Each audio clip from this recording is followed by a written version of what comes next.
चलें खुदा के कलाम की तरफ तेज़ी से चलते हैं। मेरे पास बहुत कम टाइम है और तेज़ी से जाएंगे हम। मेरे साथ निकालिए दूसरा king, second king chapter 4 verse 9 and 10। दूसरा सलातीन उसका चौथा बाब 9 से 10 आयत। Second king chapter 4 9 and 10। ये शनोमी औरत है जिसके बारे में कुछ दिन पहले मैंने प्रीच किया था। उसने अपने शौहर से कहा, देख मुझे मालूम होता है कि ये मर्द खुदा जो अक्सर हमारी तरफ आता है मुकद्दस है। हम इसके लिए एक पलंग, एक कोठरी और कोठरी दीवार पर बनाएंगे और उसके लिए एक पलंग और मेज और चौकी और क्षमादान लगा देंगे। फिर जब कभी वो हमारे पास आए तो वहीं ठहरा रहे। आमीन। बस दैट्स इट। तो ये कुछ हफ्ते पहले मैंने इस पे आप लोगों को कलाम सुनाया था। मैं वो कलाम दोबारा से रिपीट नहीं कर रहा। खुदा का कलाम इतना वसी और इतना डीप है कि उस एक कलाम में से खुदा बेशुमार शायद हज़ारों कलाम दे सकता है। तो एक और कलाम खुदा ने मुझे दिया है जो मैं आप लोगों के साथ शेयर करना चाहता हूँ। बाइबल बताती है कि ये एक शनोमी औरत है। इसका हस्बैंड बूढ़ा है और अगर हस्बैंड बूढ़ा है तो ये भी कोई 40 के आसपास ही होगी। और ये औरत शोनिम में रहती है। एक जगह है, शोनिम में गांव है या बस्ती है या आप समझ लें एक टाउन है जिसमें वो शोनिम में रहती है। और वहाँ पे अक्सर वो गौर करती थी कि ये खुदा का खादिम यहाँ से गुज़रता है, ये यहाँ से हर वक्त आता जाता है। लेकिन इसने फाइनली डिसाइड किया। एक चीज़ जो आपको यहाँ पे बताना चाहता हूँ बड़ी इंपॉर्टेंट है, फिर मैं इस चीज़ पे आता हूँ। मैंने ज़िंदगी में ये चीज़ को प्रैक्टिकली एक्सपीरियंस किया है कि खुदा के कलाम के मुताबिक औरत वो हस्ती है जिसने सबसे पहले शैतान का सामना किया। बागे अदन में सबसे पहले शैतान ने औरत से बात करी। इसका मतलब ये है कि औरत के सेंसेस में खुदा ने कुछ ऐसे डाला है कि वो सबसे पहले शैतान को पहचान लेती है। हम मर्दों को टाइम लगेगा पहचानने में, लेकिन औरतों को टाइम नहीं लगता है। अक्सर मैंने अपनी वाइफ से ये चीज़ चेक करी है। मेरे कोई दोस्त आए हैं, कोई कुछ आए हैं, तो ये लोग बता देते हैं कि भाई इसकी आंखें ठीक नहीं है, ये ऐसा है वैसा है। लेकिन मर्दों को नहीं समझ में आता। हम शायद हो सकता है सालों गुजार लें, लेकिन औरतों की नज़र क्यों सेंसेस ये शुरू से ऐसे ही है, क्योंकि पहला इनकाउंटर औरत का ही शैतान के साथ हुआ था। तो आप जितने भी हैं औरतों की सलाह को सुना करें। जब भी कोई औरत आपको बोले कि भाई बंदा ठीक नहीं लग रहा है तो फिर समझे हाँ ठीक नहीं है। लेकिन इस औरत के बारे में मैं इसलिए डिफरेंट बोलूँगा कि इसे ना सिर्फ शायद इस तरह का सेंसेस थी, इसको इस चीज़ की डिसर्नमेंट थी, यानी इस तरह का रूहों का इम्तियाज था। ये पहचानती थी कि कौन सा शैतानी आदमी है, इसको ये भी पहचान थी कौन सा मुकद्दस आदमी है। तो उस पूरे टाउन में शोनिम में जहाँ ये गुजरता था, शायद ये वाहिद औरत है जिसने ये पहचान लिया कि ये शख्स जो है ये मामूली शख्स नहीं है, ये ऑर्डिनरी शख्स नहीं है, बल्कि ये खुदा का कोई खादिम है और बड़ा खादिम है। और इसके लिए मुझे ये करना है कि मुझे इसको अपने घर में किसी तरह से लेके आना है। ये एक ब्लेसिंग की तरह था जो वहाँ से गुजर जाता था। ये एक ब्लेसिंग की तरह था जो वहाँ से गुजर जाता था, कोई उसको पकड़ता नहीं था। लेकिन इस औरत ने फैसला किया कि मैं इसको जो है मैं अपने घर में ठहराऊंगी। आई समझ में? आज जो टॉपिक है उसका नाम है, क्या नाम है? Resident blessing. रेजिडेंट इविल नहीं बोलिएगा, resident blessing. Praise the Lord. तो मैंने जो दुनिया में देखा है वो ये देखा है, और चर्च की हिस्ट्री में मैंने देखा है कि लोग अमूमन क्या करते हैं, लोग वन टाइम ब्लेसिंग के शौकीन होते हैं। हमारे चर्चेस में लोग आते हैं, उनको बस वन टाइम एक ब्लेसिंग चाहिए। खुदावंद मुझे एक दफ़ा जॉब दे दे, खुदावंद मुझे एक दफ़ा तू मेरा रोज़गार दे दे, खुदावंद एक दफ़ा मेरा अमेरिका का वीज़ा लगा दे, खुदावंद एक दफ़ा मुझे फला जगह का वीज़ा लगा दे, खुदावंद एक दफ़ा मुझे मौका दे कि मैं अपना घर बना सकूं। लोग हमारे इस माइंडसेट के साथ होते हैं कि एक दफ़ा वन टाइम ब्लेसिंग हमें किसी तरह से मिल जाए। आज मैं आपके साथ जो ब्लेसिंग की बात करने वाला हूं उसको कहते हैं रेजिडेंट ब्लेसिंग। वो अभी मैं आपको दिखाता हूं किस तरह से रेजिडेंट ब्लेसिंग और वन टाइम ब्लेसिंग में फर्क है। पाकिस्तान में या इंडिया में आपने देखा होगा बहुत सारे क्रूसेड होते हैं और जब क्रूसेड बहुत सारे होते हैं तो उसमें गैर मज़ाहिब के लोग भी आते हैं, और गैर मज़ाहिब के लोग आते हैं और मुआवजे ले लेके जा रहे होते हैं। कोई आंखों से बिनाई पा लेता है, कोई कैंसर से बच जाता है, कोई औलाद पा लेता है, कोई अंधा होता है तो आंखें पा लेता है। वो वन टाइम ब्लेसिंग लेते हैं और उसके बाद गायब हो जाते हैं। यहाँ पे दुबई में मैंने बहुत इस चीज को नोटिस किया है कि लोग आते हैं, पास्टर साहब जॉब मिल जाए, पास्टर साहब वीजे का मसला हल हो जाए, पास्टर साहब ये हो जाए, ये हो जाए, और जब उनका वन टाइम मौजज़ा हो जाता है, उनको जॉब मिल जाती है, उनको वीजा मिल जाता है, उसके बाद वो शख्स आहिस्ता आहिस्ता चर्च से दूर होने लग जाता है। ये मैं आपको बता रहा हूं कि आज आपने ये चीज को समझना है जो खुदा ने मेरे दिल में डाला है बताने के लिए कि रेजिडेंट ब्लेसिंग कौन सी है। ये बिल्कुल ऐसा ही है जैसे विजिट वीजा और रेजिडेंस वीजे में फर्क है। विजिट वीजा आपको थोड़े दिन के लिए अलाउ करता है कि आप इस जगह पे रह सकें, लेकिन रेजिडेंस वीजा आपके लिए समझ लें जब तक आप यहां से जाना नहीं चाहें तब तक आप इस जगह पे रह सकते हैं। इसी तरह रेजिडेंट ब्लेसिंग कौन सी है, जब तक आप रहना चाहें, जब तक आप ब्लेसिंग में रहना चाहें आप रह सकते हैं। जब आप वन टाइम ब्लेसिंग के चक्कर में नहीं रहें कि मुझे यहां से जॉब मिली और उसके बाद मैं आगे और यहां वहां निकल गया, बल्कि खुदा आपकी जिंदगी में रेजिडेंट ब्लेसिंग रिलीज करना चाहता है। इसलिए करना चाहता है कि खुदा आपको ब्लेसिंग के एवज में एक कंटिन्यूस आपकी जिंदगी में खुदा काम करता रहे। मैं आपको आगे समझाता हूं, आपको समझ में आएगी। कहने का मकसद ये है कि हमें खुदा के पास इस माइंड सेट के साथ नहीं आना चाहिए कि हम पहली दफा खुदा के पास आए। हम इस चक्कर में, बहुत सारे लोग यहाँ पे इस चक्कर में आते हैं कि यार कोई हमें खुदा की तरफ बताएगा, खुदा की बात बताएगा, और हम जो है उस ब्लेसिंग से, उस दुआ के सबब से जो है हम शायद हमें हमारा मसला हल हो जाए। बाइबल बताती है इस औरत ने एक काम किया। अब ध्यान से सुनिएगा, मौजू शुरू होता है। इस औरत ने क्या बोला, हम इसके लिए एक रूम बनाएंगे, और रूम में क्या डालेंगे, हम रूम में इसके लिए पलंग लगाएंगे, टेबल कुर्सी लगाएंगे, क्षमादान लगाएंगे, जो कुछ उस टाइम पे उस वक्त में जरूरी था वो सारी चीजें उस औरत ने उस मर्द खुदा के लिए प्रोवाइड करी। अब ध्यान से सुनिएगा, ये औरत किसके लिए रूम बना रही है, ये उस मर्द खुदा के लिए रूम बना रही है। लेकिन आज मैं आपको क्या बता रहा हूं, ध्यान से सुनिएगा, ये औरत बेसिकली अपने लिए रूम बना रही है कि वो उस ब्लेसिंग को रिसीव कर सके जो इस मर्द खुदा के जरिए उसको मिलने वाली है। आई समझ में? ये औरत बज़ाहिर ऐसा लग रहा है कि फिजिकली ये एक रूम बना रही है, ये एक जगह बना रही है कि इसमें मर्द खुदा रह सके, लेकिन स्पिरिचुअली हो क्या रहा है कि ये वो जो रूम उनके लिए बना रही है वो बेसिकली वो जगह अपने ब्लेसिंग के लिए, अपने उस बरकत के लिए बना रही है। उसे नहीं पता कि मैं क्या कर रही हूं, मैं बस उसके लिए एक फेवर कर रही हूं, प्रॉफिट को मैं घर में ला रही हूं, उसके लिए रूम बनाया, सब कुछ बनाया, लेकिन ये उसका एक स्टेप था जिसमें उसने अपने लिए एक रूम बना लिया था। रूम का मतलब ये नहीं रूम जो कमरा है, इसने अपने लिए एक जगह बना ली थी जहां पे इस ब्लेसिंग को वो रिसीव कर सके। कितने लोग समझ पा रहे हैं? हम जब भी अपनी ब्लेसिंग पाने से पहले, देखें ये औरत के साथ प्रॉब्लम क्या था कि इसके पास कोई औलाद नहीं थी।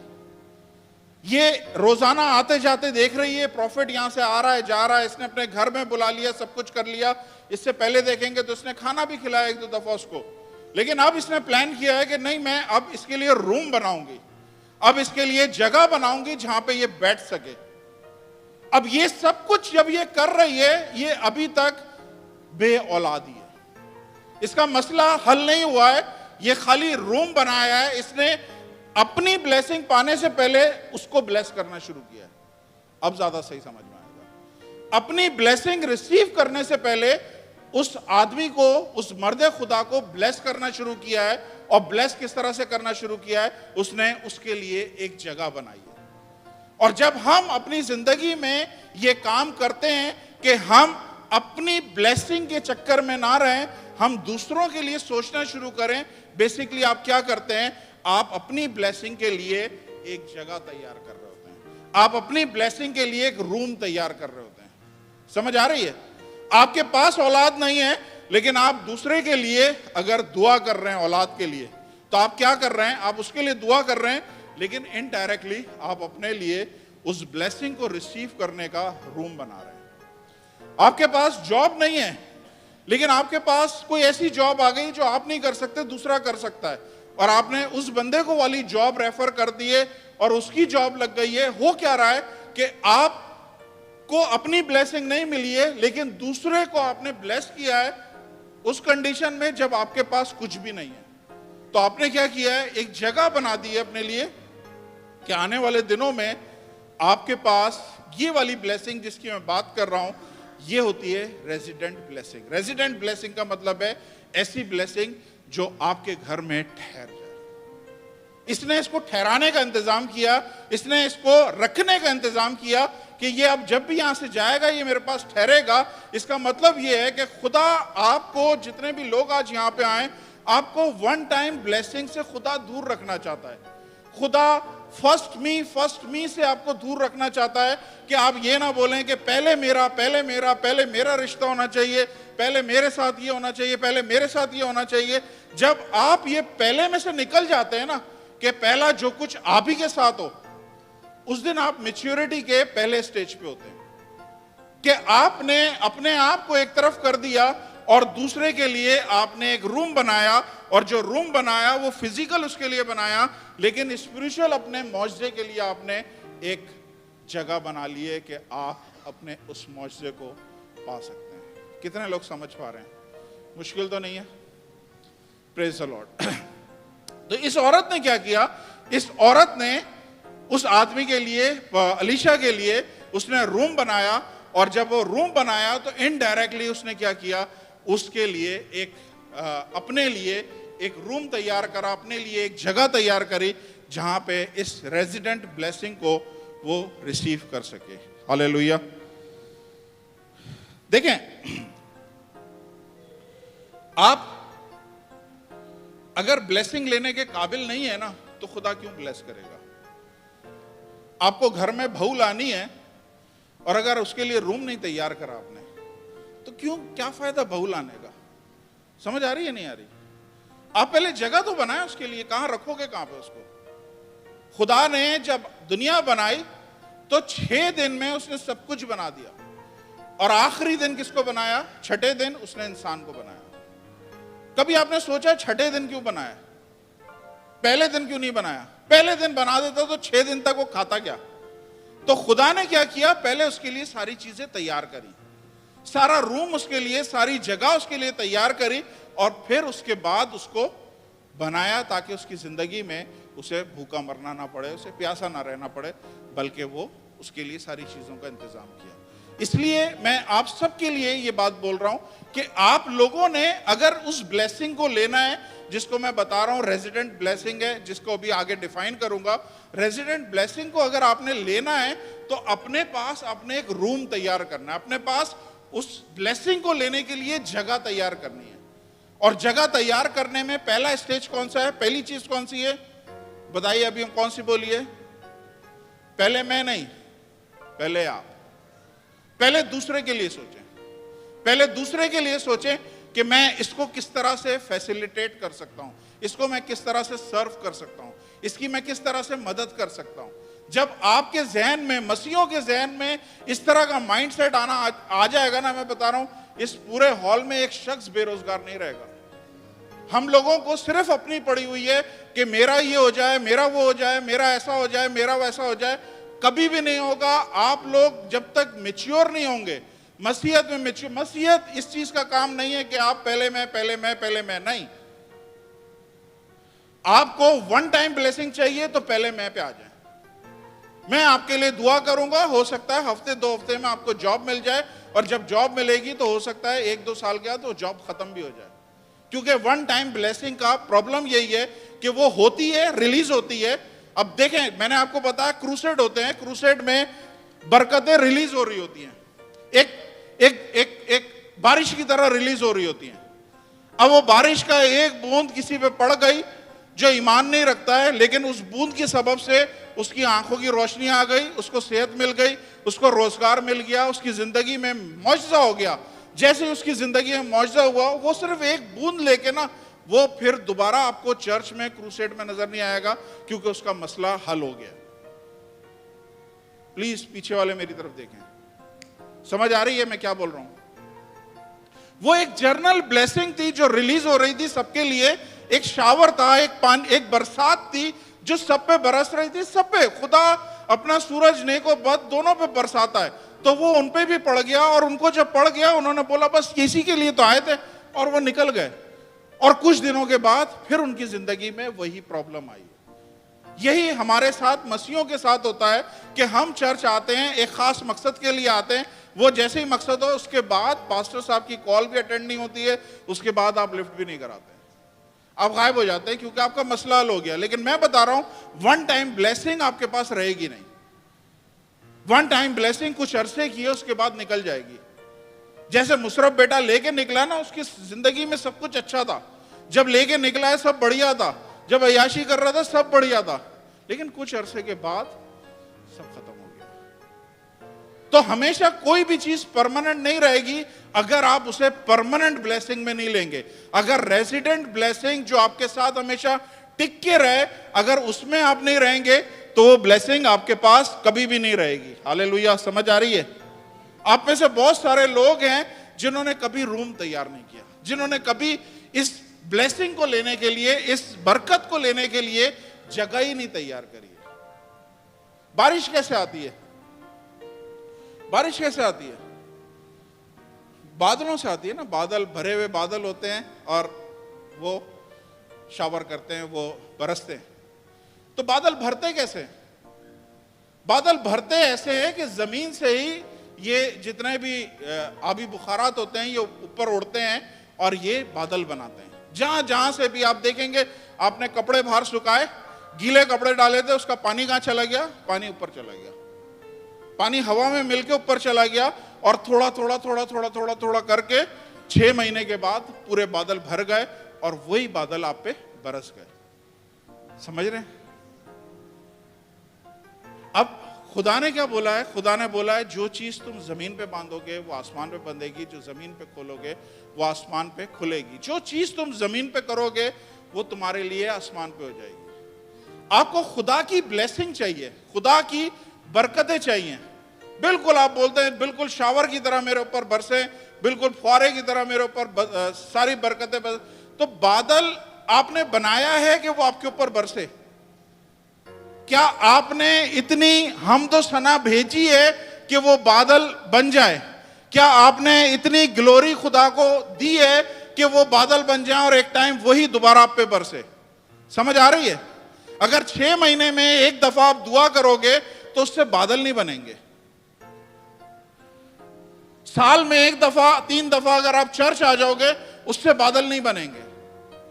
बादल बनने के लिए कुछ नीचे से ऊपर भेजना होगा, जो आप नीचे से ऊपर भेजेंगे एक दिन वही आपके लिए ऊपर से बरसेगा। समझ आ रही है? तो जितना आप नीचे से हमदो सना भेजेंगे, जितना आप उसको जलाल देंगे, एक टाइम आएगा वो बादल लोडेड हो जाएगा और वो आप पे ही बरसेगा। समझ आ रही है? इसी तरह ये ब्लेसिंग है, इसी तरह ये चीज है कि अगर आप कुछ कर नहीं रहे और आपको बरकतें मिल रही हैं तो वो बरकतें वन टाइम बरकत है। वो बरकत आपसे निकल जाएगी, वो बरकत आपके हाथ से निकल जाएगी और फिर कुछ दिनों के बाद फिर आप उसी स्टेज पे आ जाएंगे, आप बोलेंगे वहीं का वहीं खड़ा हूं। हालेलुया। किससे मैं बात कर रहा हूं? किससे खुदा बात कर रहा है ऐसा लग रहा है? Hallelujah, praise the Lord. तो पहला लेसन मैंने आपको क्या बताया? पहले आप दूसरों को सर्व करें। जब आप दूसरों को सर्व करेंगे, भले आपकी अपनी, पीटर को देखा, पतरस को, पतरस ने रात भर शिकार खेला, कुछ भी नहीं मिला, सुबह सुबह उसकी बोट खाली थी।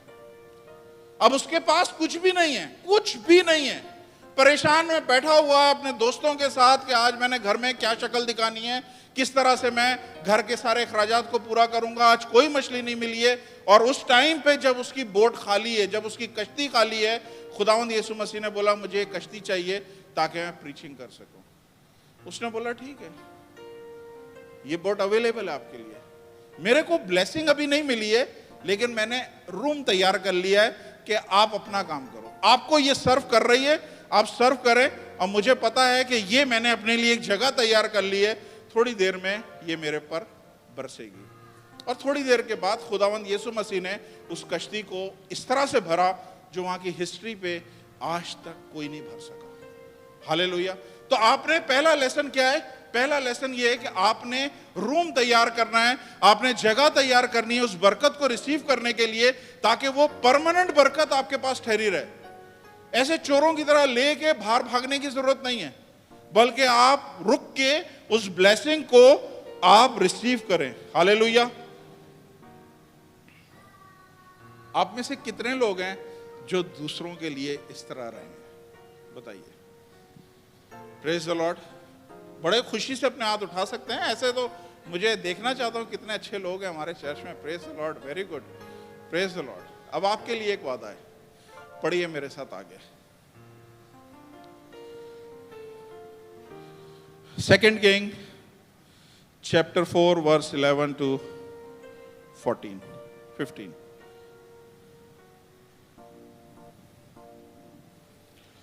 2 किंग चैप्टर 4 11 to 15। सो एक दिन ऐसा हुआ, वो उधर गया और उस कोठरी में जाकर वहीं सोया। नेक्स्ट, फिर उसने अपने खादिम जिहाजी से कहा कि शोनिमी औरत को बुला ले। उसने उसे बुला लिया और उसके सामने खड़ी हुई। नेक्स्ट, फिर उसने अपने खादिम से कहा, तो इससे पूछ, तूने जो हमारे लिए इस कदर फिक्रें की हैं, तो तेरे लिए क्या किया जाए? क्या तू चाहती है कि बादशाह या फौज के सरदार से तेरी सिफारिश की जाए? उसने जवाब दिया, मैं तो अपने ही लोगों में रहती हूँ। नेक्स्ट, फिर उसने कहा, उससे कहा उसके लिए क्या किया जाए? तब जिहाजी ने उसे जवाब दिया कि वाकई इसका कोई फर्जंद नहीं, उसका शौहर बुढ़ा है। तब उसने उससे कहा, इसे बुला ले। जब उसने उसे बुलाया तो वो दरवाजे पर खड़ी थी। नोटिस करिएगा, कहां पे खड़ी थी? दरवाजे पे खड़ी थी। अगर आप लोग इस तरह की अपनी जिंदगी में, मसीह जिंदगी में आप इस तरह मैच्योर हो गए हैं कि अपने लिए नहीं सोच रहे हैं, दूसरों के लिए सोच रहे हैं, तो आपके लिए एक ब्लेसिंग मैं अनाउंस करने वाला हूं। पहले उससे पहले मैं आपको बताऊं क्या हुआ है।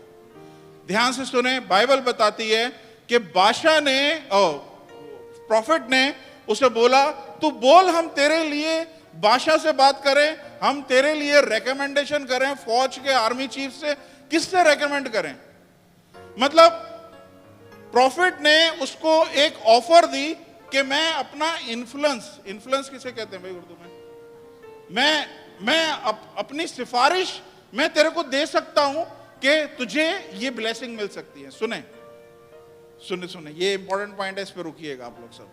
उसने बोला कि मैं अपना इन्फ्लुएंस यूज कर सकता हूं, मैं बादशाह तक मेरी पहुंच है, मेरी पहुंच चीफ आर्मी चीफ तक मेरी पहुंच है। तू बोल, मैं तेरे लिए किसी से भी बात कर सकता हूं।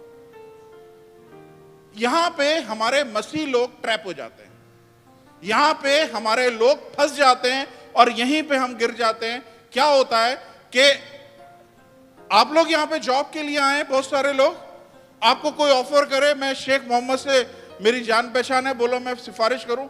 जी सर, बिल्कुल, ये इसी के लिए तो हम आए, और किस लिए आए? ठीक है, हम इसी के लिए तो आए, और यहां पे हम ट्रैप हो जाते हैं। उसने बोला बादशाह से सिफारिश करूं, मैं आर्मी चीफ से सिफारिश करूं। उसने बोला नहीं, मुझे इन्फ्लुएंस नहीं चाहिए, मुझे सिफारिश नहीं चाहिए। फिर तुझे क्या चाहिए? इस औरत ने एक चीज क्लियर कर दी है। इसने बोला मुझे सिफारिश नहीं चाहिए, मुझे वन टाइम ब्लेसिंग नहीं चाहिए, बल्कि मुझे सुपरनेचुरल खुदा का हाथ चाहिए। वो काम जो बादशाह चीफ आर्मी नहीं कर सकता, वो मुझे चाहिए, और मुझे ये सिफारिश नहीं चाहिए। यहां पे उसने एक चीज डिक्लेयर कर दी है कि मुझे ये वन टाइम ब्लेसिंग नहीं चाहिए।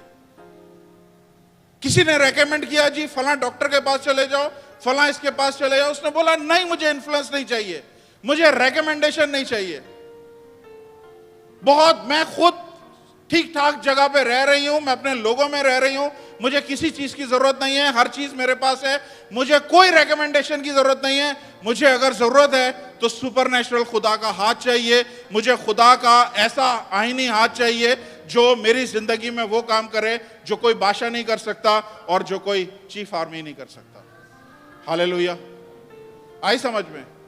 यहां पे आप लोग आते हैं, हम लोग आपके लिए दुआ भी करेंगे, रेकमेंड भी करेंगे, सब कुछ करेंगे। उसके बावजूद आपके जहन में क्या होना चाहिए?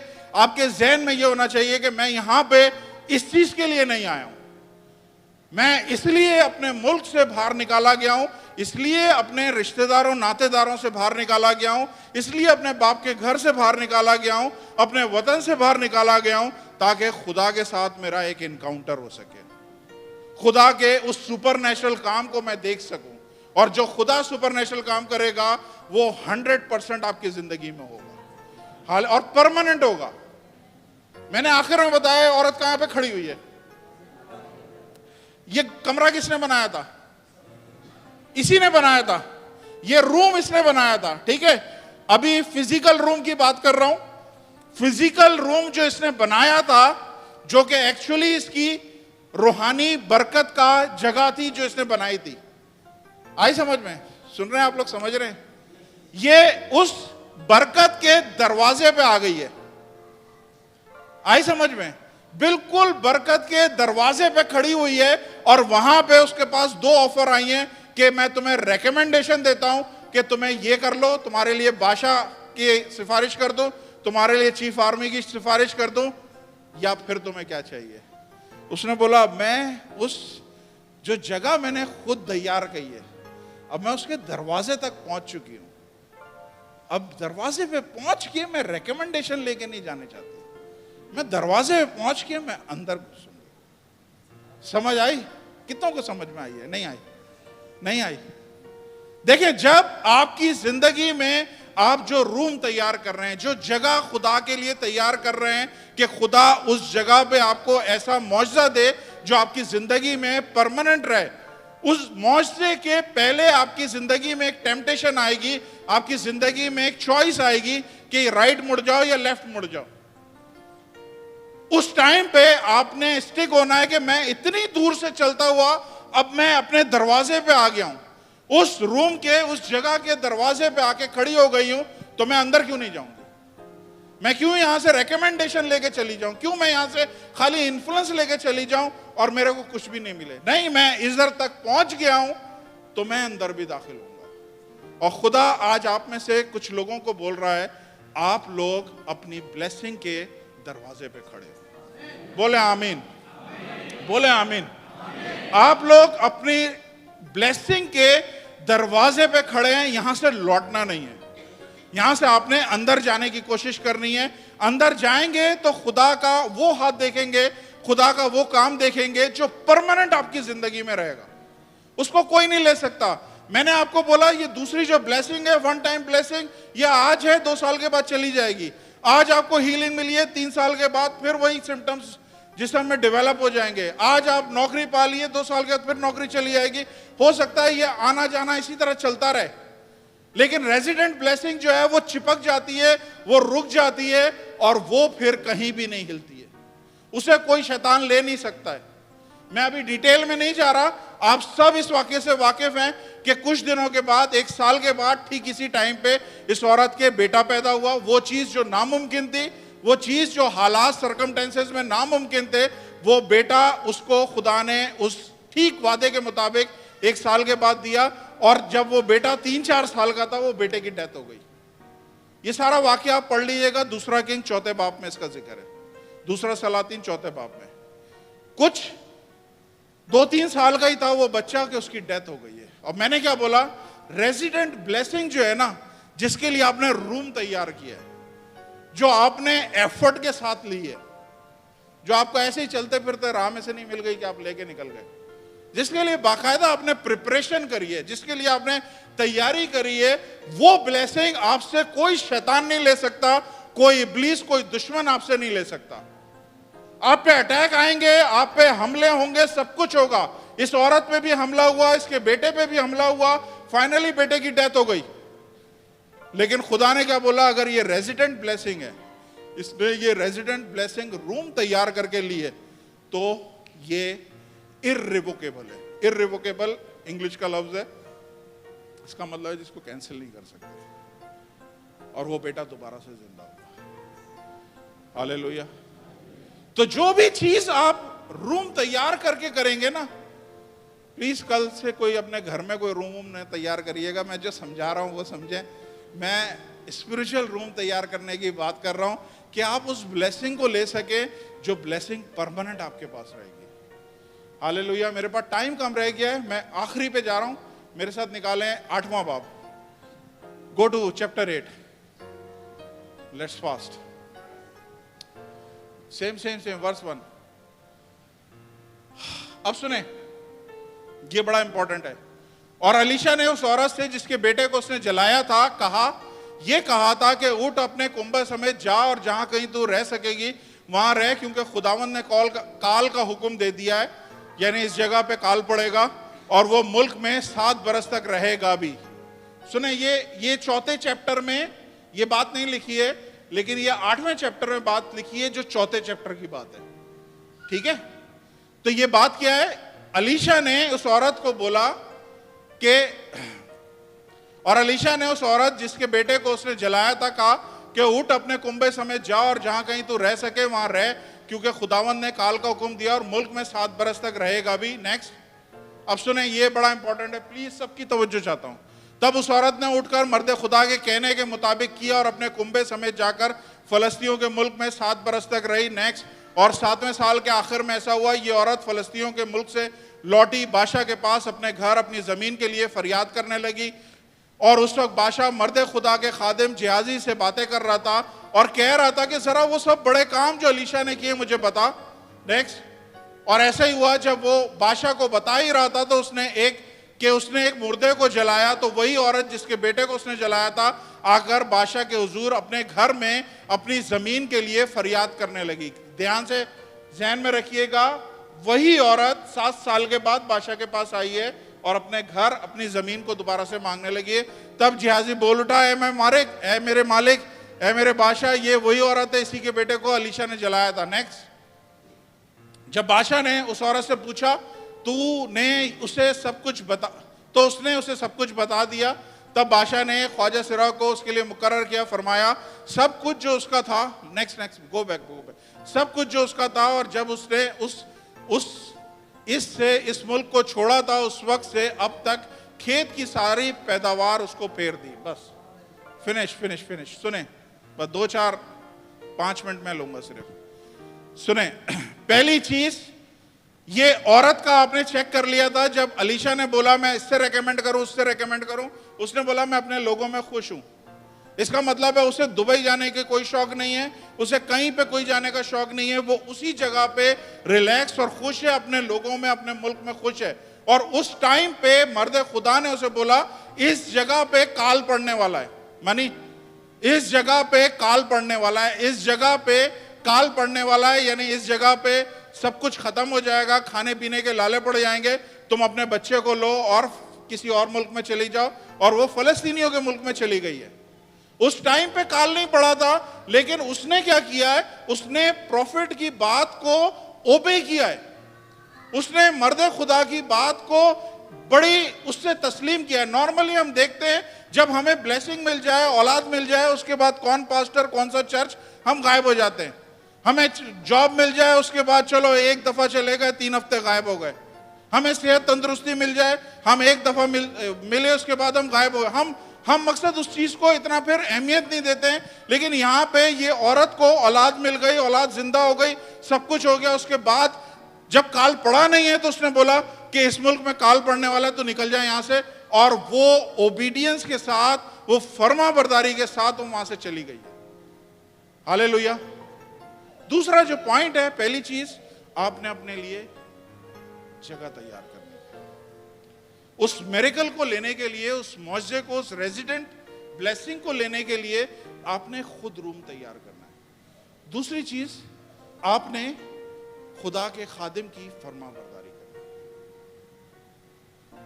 हालेलुया। इंपॉर्टेंट चीज है, आपने ताबेदारी, आपने फर्मा बरदारी। उसने जैसा बोला, हालांकि वो उस जगह को पसंद करती थी, उस मोहल्ले को, उस मुल्क को पसंद करती थी, उसके बावजूद उसने कुंबा उठाया और वो चली गई दूसरे मुल्क में। दूसरे मुल्क जाने के बाद क्या हुआ, ध्यान से सुने। 7 साल के बाद ये औरत पलट के वापस आई है। 7 साल के बाद ये औरत पलट के वापस आई है। अब मैं आपको बता रहा हूं रेजिडेंट ब्लेसिंग होती क्या है, ध्यान से सुने। 7 साल के बाद ये पलट के जब आई है तो उसी टाइम पे सीधी ये बादशाह के पास गई है, और ठीक उसी टाइम पे बादशाह जो है उससे पूछ रहा है जिहाजी से कि मुझे अलीशा के बड़े बड़े काम बताओ। और वो पहला जो उसने बात करना शुरू करी, उसने बोला एक औरत थी, उसका बेटा मर गया था, उसको उसने जिंदा किया। और ये बात कर ही रहा था कि वही औरत एंटर हो रही थी। हालेलुया। अब ध्यान से सुने, जो रेजिडेंट ब्लेसिंग खुदा आपको देना चाह रहा है वो टॉक ऑफ द टाउन होगी। लोग उसके बारे में तबसरा करेंगे, लोग उसके बारे में बातें करेंगे, और लोग महलों में उसका जिक्र करेंगे। कितने लोग ईमान रखते हैं ऐसा हो सकता है? ये टॉक ऑफ द टाउन थी। ये रेजिडेंट ब्लेसिंग ऐसी नॉर्मल नहीं है, ये सुपरनेचुरल ब्लेसिंग है। और खुदा आपको बोल रहा है कि आपका रेफरेंस दिया जाएगा, लोग बताएंगे 7 साल पहले एक औरत थी, उसका बच्चा मर गया था। मतलब ये 7 साल गुजर गए, काल गुजर गया है, लेकिन वो जो टेस्टिमनी है वो लोगों की नजरों में अभी तक जिंदा है, लोगों की नजरों में अभी भी ताजा है, और वो महलों में डिस्कस की जा रही है। कितने लोग ईमान रखते हैं कि खुदा जो आपकी जिंदगी में काम कर रहा है वो आने वाले दिनों में शारजा दुबई में जिक्र किया जाएगा उसका? कितने बड़े बड़े काम खुदा ने मेरे लिए करे, कितने बड़े बड़े काम खुदा ने हमारे खानदान के लिए किए। इसका जिक्र ना सिर्फ यहां पे होगा बल्कि महलों में इसका जिक्र होगा। यहां पे एक मुर्दा जिंदा हो जाए ना, मैं बता रहा हूं महलों में जिक्र होगा। हालेलुया। रेजिडेंट ब्लेसिंग और वन टाइम ब्लेसिंग में ये फर्क है। रेजिडेंट ब्लेसिंग क्या है? आप खुद क्रिएट करते हैं, आप खुद तैयार करते हैं, और जब वो मिलती है तो वो मामूली नहीं होती है, बल्कि वो ऐसी होती है कि जिसका जिक्र सालों सालों जिंदा रहे, जो टॉक ऑफ द टाउन बन जाए, जो शहर की न्यूज बन जाए। हर शख्स वही बातें कर रहा है, हर शख्स उसी की बात कर रहा है, इवन महलों में वो चीज जिक्र हो। हालेलुया। अब आखिरी बात करके मैं खत्म कर रहा हूं, ध्यान से सुनिए। बाइबल बता रही है, अब जो रिसीव कर सकता है रिसीव करें। रेजिडेंट ब्लेसिंग, अपने कदमों पे खड़े हो।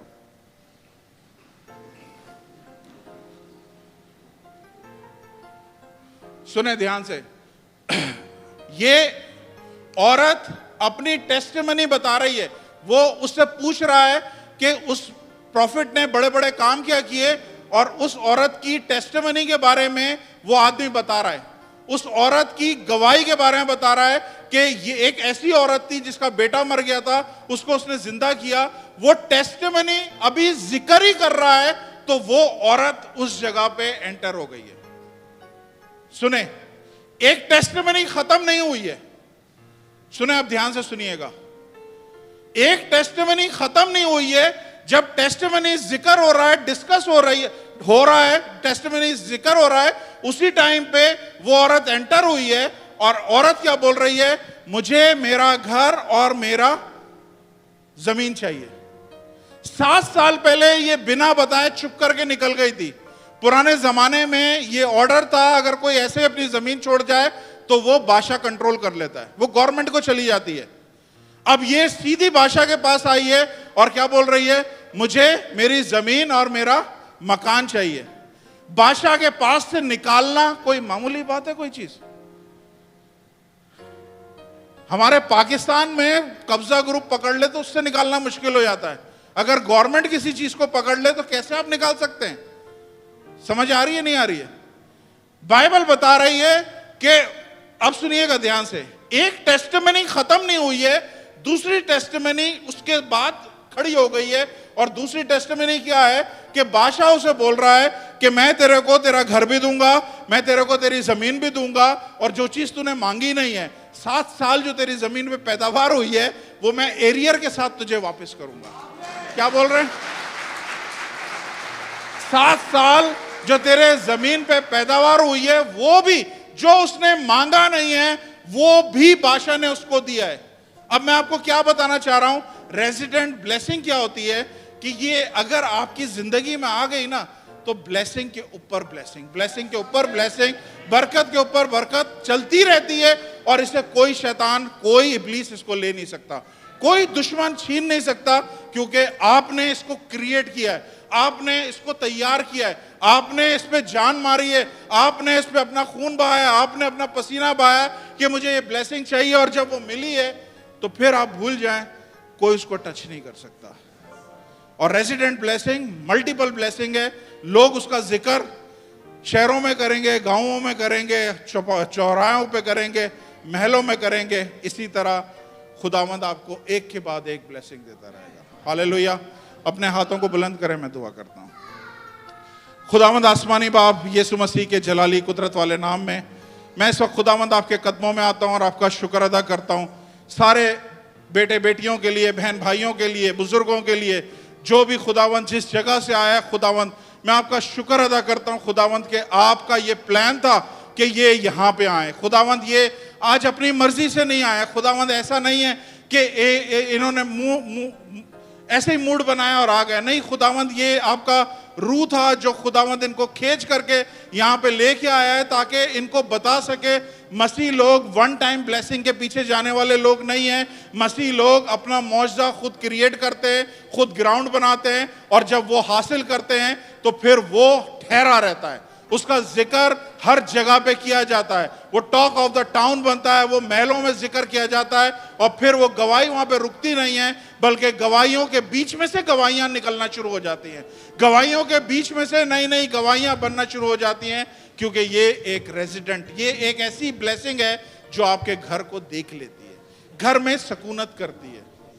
आसमानी बाप, मैं सारे बहन भाइयों के लिए जो यहाँ पे हैं, बेटे बेटियों के लिए, हर एक के लिए खुदावंद मैं ये रेजिडेंट ब्लेसिंग डिक्लेयर करता हूँ यीशु के नाम से। खुदावंद इनका फल कच्चा गिरने वाला ना हो, इनकी ब्लेसिंग को कोई चुराने वाला ना हो। खुदावंद अहबाब ये ताबेदारी के साथ इसमें रहें और खुदावंद अपनी उस ब्लेसिंग को हासिल करें जो खुदावंद आपने इनके लिए रखी है यीशु के नाम से। खुदावंद ये चलते फिरते चोरी करके उठाने वाली ब्लेसिंग नहीं है, बल्कि ये उसके लिए क्रिएट करेंगे, ये जगह बनाएंगे, रूम बनाएंगे, और रूम जब बनाएंगे तो खुदावंद अहबाब ये इनकी जिंदगी में ठहरेगी। मैं यीशु के नाम से खुदावंद रेजिडेंट ब्लेसिंग अपने चर्च के सारे लोगों के लिए जो आज पहली दफा आए उनके लिए भी डिक्लेयर करता हूं, यीशु के नाम से रिसीव करें और इस ब्लेसिंग को लेके जाएं। यहां से आपका शुक्र करता हूं, यीशु के नाम से मांगता हूं।